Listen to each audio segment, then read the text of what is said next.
Hello everyone, I am Krishna Vara and today I will be taking you through a short video essay titled Exploring Film Study Through Cinematic Technique where I analyze key elements from the film Andhadhun.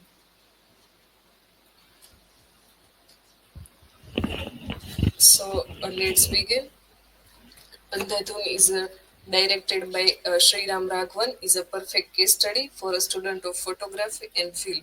What makes this movie is so engaging is not just a story uh, but how that story is told visually and narratively. It make a brilliant use of cinematography through camera angle like a high angle, low angle, and wide angle, and also narrative technique, especially a non-linear structure, flashback, and unreliable narrator. So let's explore how these tools were work together to create a suspense, mystery, and deception. So first we see the narrative technique. One of the standout feature of Andhadhun is a not linear structure. Our protagonist, a supposedly blind pianist. So in this video, we can see the how film start with a unknown person and a scene of farming, and then it show Akash, a pianist, faking blindness, become intangible in murder involving actress Simi and her lover. Caught in a web of lie, he witnessed multiple crimes while pretending to be blind, but is eventually exposed and blinded for real. In a flashback, Akash narrated to Sophie how he escaped an illegal organ racket and left Simi to die in crash. So here we find the example of flashback. However, the story is likely fabricated as he remained blind or so it seemed. In the final scene, here is the final scene. So in the final scene, stick hinting he might actually see. This is a classic example of how narrative technique can manipulate or trust and force us to be a more alert viewer, but in a tricky way. So here is the first flashback are usually meant to give us a clarity or backstory.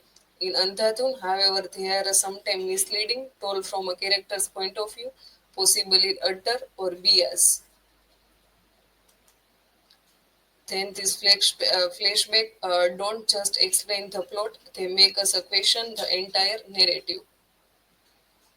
Now let's shift to cinematography. So let's now look at a low angle shot, and here is a perfect example.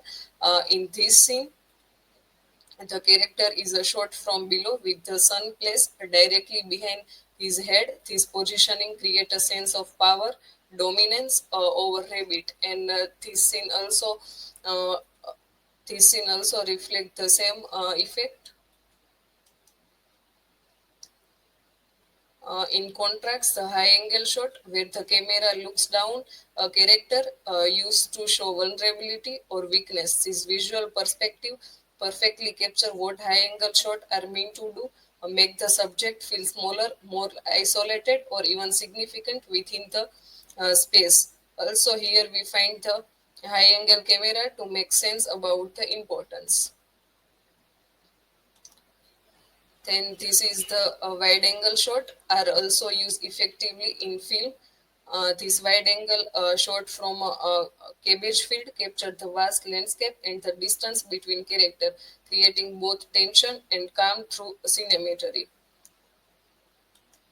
Also, in this scene of bridge, we find wide angle, it lighting space, isolation, and mood, revealing emotion and narrative clue through framing.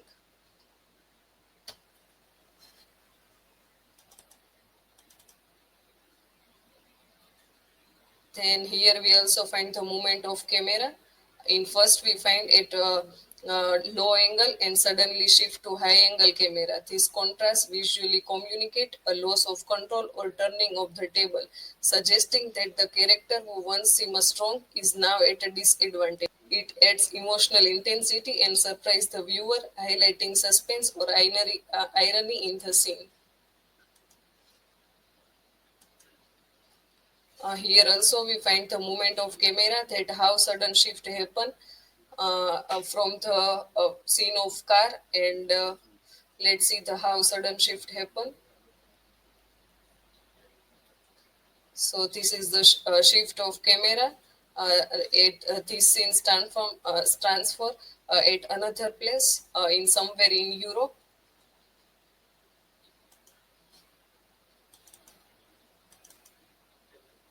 So thank you everyone. This is from my side. Thank you for watching and staying with me till the end. Keep exploring cinema with fresh eyes, and remember, in cinema, every angle has an angle.